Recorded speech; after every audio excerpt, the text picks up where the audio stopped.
Ramazonda 10 sonli retseptlar bilan bo'lishda davom etaman. Buning uchun bizga shunaqa lavash xamiri va ismaloq kerak bo'ladi. Ismaloqni shunaqa mayda qilib to'g'rab olamiz. Uni ustiga ozgina yog' va uni ustidan eriydigan sir ishlatasizlar. Men mozzarella ishlatdim bu safar.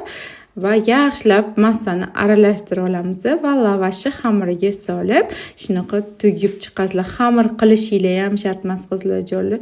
Va men Samiya brendining GHS dan ishlataman. Sababi bu juda ham to'yimli va juda ham farzandlaringiz uchun ham foydali va tabiiy mahsulot bo'lgani uchun men shundan foydalanaman. Korzinkada va katta do'konlardan bemalol topsanglar bo'ladi Samiya brendining narsalarini. Shunday qilib tugib olasizlar va pastroq oluvda skarotikda ikkita tarafini qizartirib olasizlar va ustiga shunaqa sariyog' surib olasizlar. Shunaqa mazasi zo'r chiqadi. Qizlar ishoning, albatta tayyorlab qo'ying. Общий 10 minut vaqtingiz ketadi. Agar iftorlik uchun qilsanglar, hammasini duo qilib yeding inshaalloh.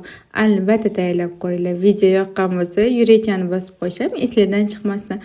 Yaqinlaringizga ham jo'natib qo'yinglar. Rahmat hammaga.